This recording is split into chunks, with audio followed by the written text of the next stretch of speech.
Now, suppose we are trying to find the distance between two arbitrary points which are resting on the Cartesian plane. Okay, so that's why I have written over here how to get distance formula in Cartesian plane. So I have drawn already a Cartesian plane and two different points, that is P and Q, resting on the first quadrant of that xy plane. Now we have to find out the distance of PQ. We are trying to find out that what is the value of PQ actually. Okay, that means the distance between these 2 points we are trying to find out. Okay, so I have written, suppose I have taken the coordinate value of P, that is x1, y1, and the coordinate value of Q, that is x2 and y2. And these three equals line, basically it is a symbol which indicates that denoted to. Okay, so P denoted to x1, y1 and Q denoted to x2, y2. Okay, it's known as three equal line. Now what we are trying to find out, the value of PQ in terms of this x1, y1 and x2, y2, because these x1, y1 and x2, y2 are known to us. Now we are trying to find this distance between this P and Q. Got it? So from here basically our objective is try to find out PQ. Now you can see that some dotted line I have drawn. Like from P I have drawn a perpendicular drop on the axis of x, and similarly from point Q also I have dropped a perpendicular on x axis. So that way I can write like here that PR is perpendicular on x axis and also QS is perpendicular on x axis. So by intention we have project these two perpendicular. Why?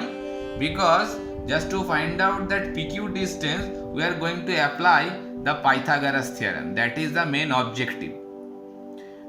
Why? Because by Pythagoras theorem if you can find the value of PQ. We all know that hypotenuse square, that is PQ square, is nothing but base square. In this particular figure you can see a right angle triangle is already formed because I have also drawn a line PT, which is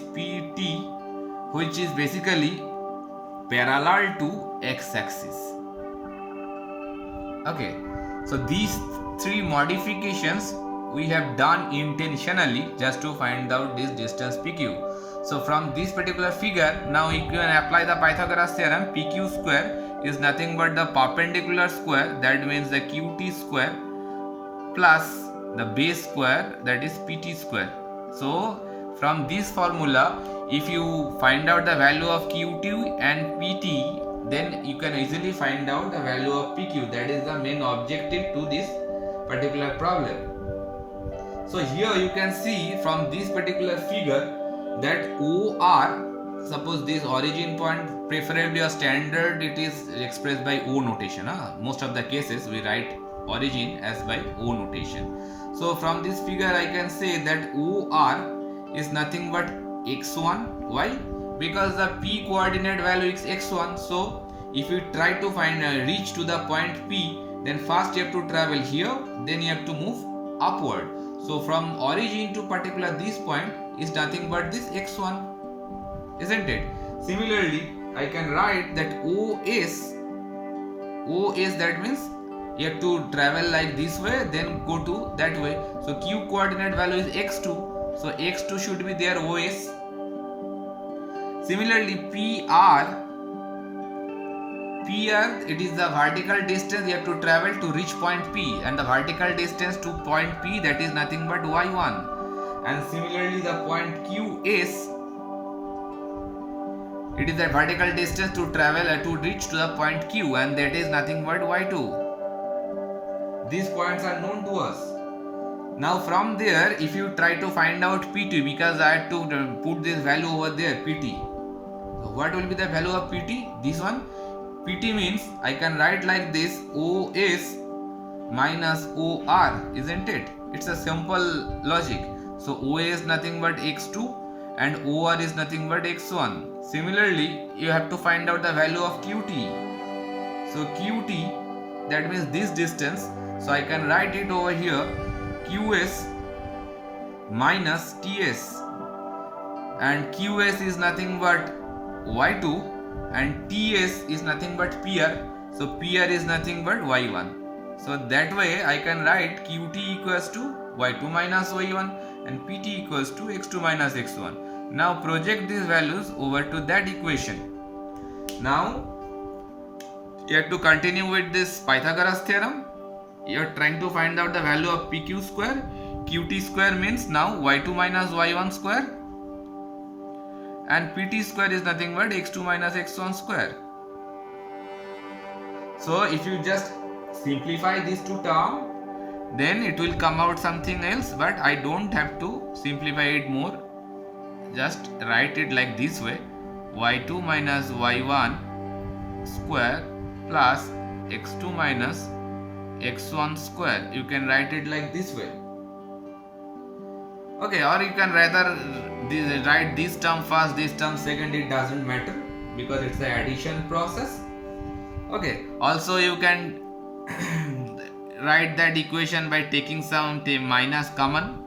Like you can write it like this way also. I am taking a minus common because minus will be nullified by the square value. So I can write this expression like this manner also. So don't make it any confusion or create any confusion that is a different formula. Not really. I can write it like this way also. That means x1 minus x2 square plus y1 minus y2 whole square, because I have taken a minus common and that minus will be squared, so it will become plus. So that formula can be written like this way. Okay, so that is the final formula which is expressed or which is used to find out the distance between two points. If the points coordinates, that means x1 y1 and point coordinate x2 y2 is known to us, then you can easily find out the distance between these 2 points. Okay, now if you try to find out the distance between the origin and the point, suppose if I ask that distance from origin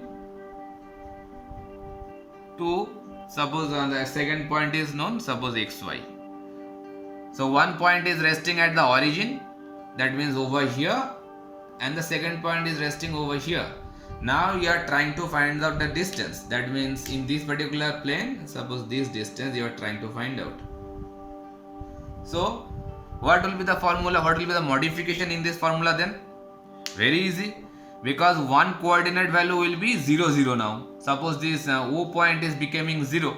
So the formula will be changing. Suppose if this point is named as A, then OA will be written like one coordinate value will be 0. So just it will be x square plus y square, because I have written this A coordinate value x and y. So it will be look like this, and this formula is standing for that, because origin coordinate value always it is becoming 0. Okay. So using that particular formula, you can easily do lots of problem. Okay, very easily. So coming with a problem. One problem is given like this. Check whether 5 minus 2, 6, 4, 7 minus 2. These 3 coordinates are given, and you have to check are the vertices, they are the vertices of an isosceles triangle or not. You have to check it. If you have to try to solve it. So what do we have to do? We have to prove that the distance between any two coordinate will be equal with each other. That is means isosceles triangle, because we know that for isosceles triangle any two sides will be equal. So just it's an easy problem. Suppose I am taking these 3 coordinate like this, so it will be easy to express. A expressed as 5 minus 2, B expressed as 6, 4, and C expressed as a denoted to 7 minus 2. So first you have to find out the distance of AB, then BC, then AC. And obviously if it is isosceles triangle, any two distance will be equal. Suppose from AB, so x1 minus x2 whole square sorry, so 6 minus 5 whole square plus 4 plus 2 whole square, because minus minus will be plus, 4 minus 2, that minus minus will become plus, so that way it will give you root over 37. Simple process. Similarly BC, this coordinate and that coordinate, same formula will be applied. So 7 minus 6 whole square plus minus 2 minus 4 whole square. So it will giving you same value, root over 37. You can check it, that minus 1 square 1 and minus 6 square 36. So it will be 36 plus 1 root over 37. And you have to check the third one also, it can be a equilateral triangle. So you have to check the last one also, that AC, this one and this one. So I can write 7 minus 5 is square plus minus 2 plus 2 square, because minus minus will be remain plus. So that way this term will be cancelled, it will produce nothing but root over 4, that is 2. So I can see that these two sides are equal. So AB and BC, while they are equal, so it's always a isosceles triangle. It's very easily can be proved or verified, whatever you can write. Okay. Similarly, a second problem, suppose you are given that find the values of y, find the values of y for which the distance between the points P is written as 2 minus 3 and Q is written as 10y is 10 units. It's a very easy problem. Read it carefully. Find the values of y. You have to find this value of y. Which y? This y. For which the distance between the points, one point is like this, second point is like this, is 10 unit. That means you are told the distance will be 10 units. So for that 10 unit distance, you have to find the value of y. It is also a very easy problem. Just you have to find the value of PQ. So PQ distance we can easily find out using the same formula, that is x1 minus x2 square. So 10 minus 2 whole square plus y plus 3 whole square, because minus minus it is plus, and it is given 10 units.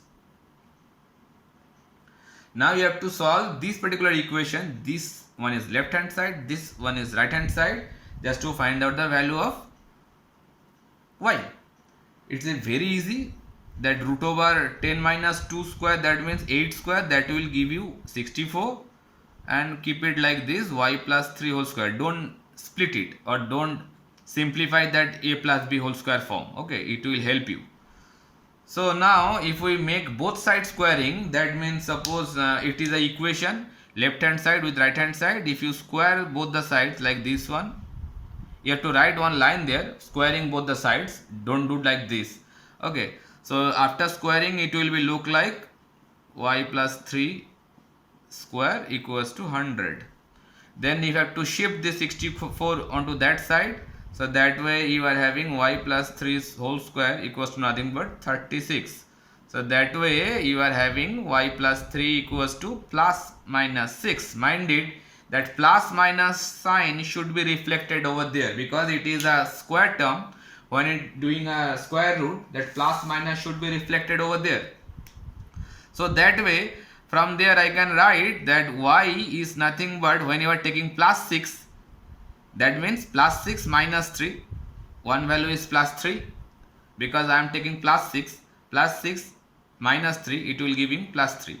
And second value y ka second value will come when you are taking minus 6. So minus 6 and it will come with minus 3. So it will give you minus 9. It will give you minus 9. And that minus value, you have to note one thing over there, negative values ignored. Why it is ignored? Because any distance we cannot take like a negative value, it always should be taken as a positive value. Okay, that's why the answer of that particular problem will be y equals to 3. We are not taking, or we are ignoring that minus term. So the answer of that particular problem should be y equals to 3 units. Mind it, this units should be written over there.